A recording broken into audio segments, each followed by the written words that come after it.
So I'm going to wrap up my series on harvesting lumber from logs. This is a half from one of the smaller logs that I did in a previous video. You can see I have the two cheeks right here. What I do is I date the ends, and I also put an arrow on the other end, and then that way, no matter how I look at it, I can tell whether it's right side up or right side down.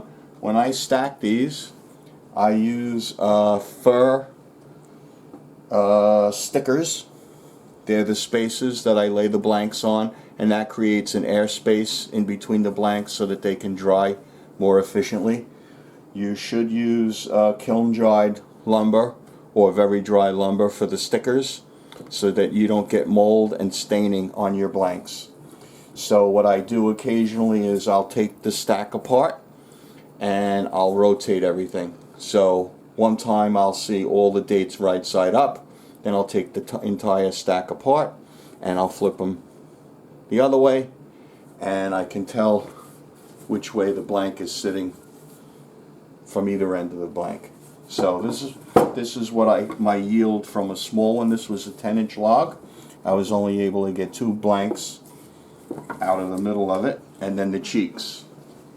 And I use the cheeks for wedges, handles, tool handles, stuff like all the stuff that I made the floats out of. I made a set of chisels. I used maple for the handles. So I wouldn't discard any of the cheeks because the lumber is too valuable with all the work that you put in it. You can make real small stuff with it. So this is a cheek from a larger log, and what I did here was this log was about let's say 12 inches around. So what I did was I took a 2-inch blank out of this section, and I still had 4 inches left here, and 4 inches is my minimum size for making molding planes like this. This is let's call it 3.5. So I want 4-inch tall blanks for planes like this. So a 12-inch log would be real good because you can make a 2-inch blank one way and still have 4 inches the other way.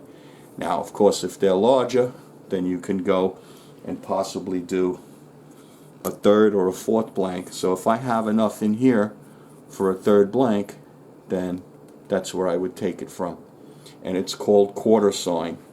The reason you want to quarter saw a log like this is because your broadest and tightest growth rings will be up here close to the perimeter of the log.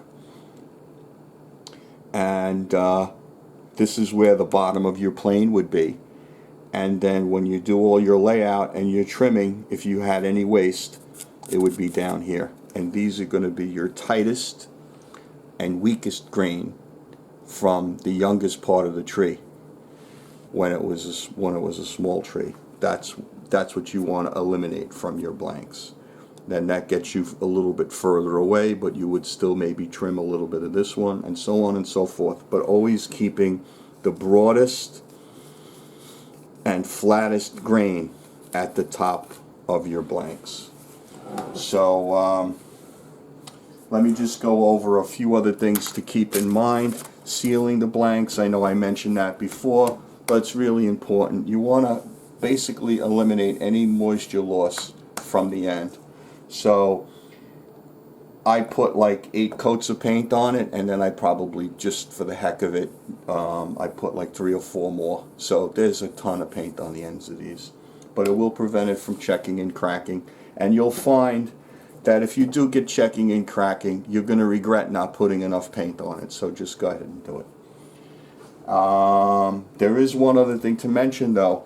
You have to, even once they're sealed really well, you have to go ahead and start dividing your logs up. You can't leave a log painted and sealed indefinitely because it'll start to shrink. There'll still be moisture locked in the center of the log, and as the outside starts to dry, it'll generate stress and it'll start to check and crack anyway. You don't want that. So when you're committed to doing this process, go all the way. Do everything. Don't let the logs sit. The painting just buys you time, but the work has to be done, or you'll just end up wasting a lot of time and a lot of energy. So you want to avoid taking lumber from branches. A branch has a irregular grain pattern because the growth of the branch is resisting the force of gravity. So there's an imbalance in the grain structure. What you want to do is you want to take your logs, your blanks, from sections of a trunk that was growing vertically, so that the imbalances are equalized in the growth rings that are inside the log itself. And then when you start to slice it up, you won't have the cupping, the whip, the checking, etc., all defects and blanks that you're not going to want, especially after you do a lot of work on them and you start drying it and find out that it's twisted and unusable. So stick with sections of trunk.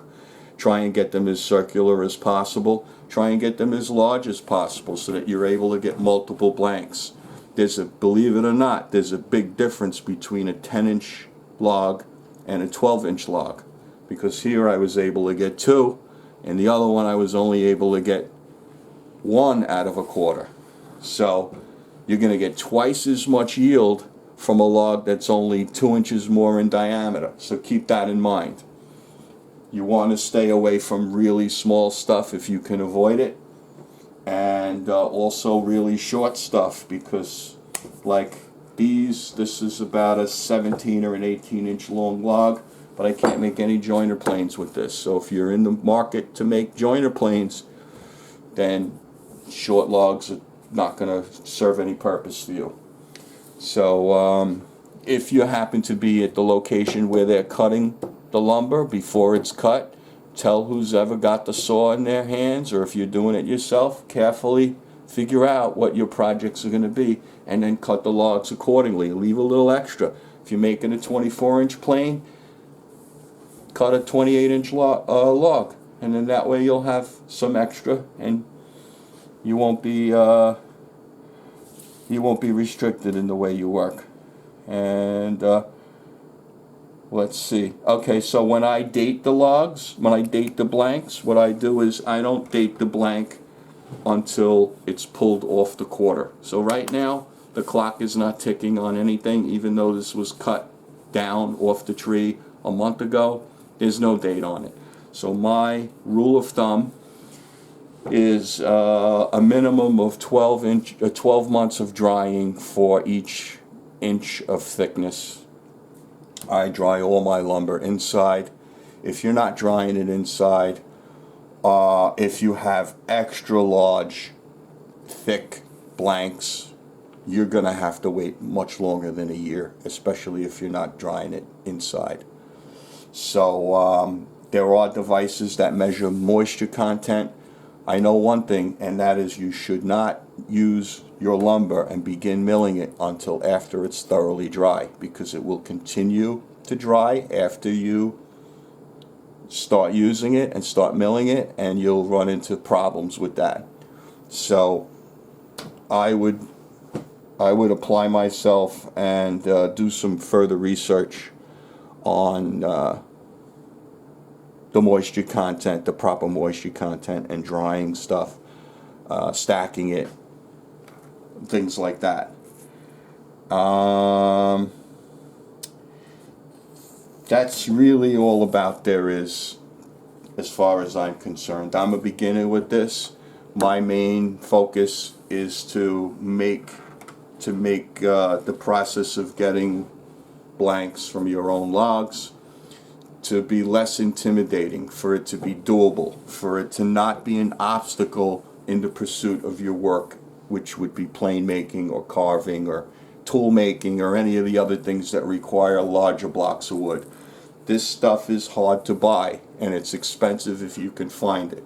So rather than having it all be obstacles, this is your gateway to furthering your work And you can also think of it in terms of it being good for the environment, because this was a tree. This came from a tree that no one wanted, and this log was going to be thrown into a fireplace or buried in a landfill.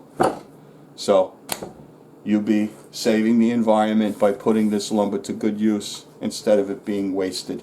This is a natural resource, and I think it's good for the earth and all our communities to support environmental issues and treat these natural resources wisely. So thanks everybody for watching, for liking my videos, for subscribing. The channel is growing slowly but surely. I really appreciate everybody's time and attention. Stay strong everybody, because there's a heck of a lot more to do. There always is. Thank you.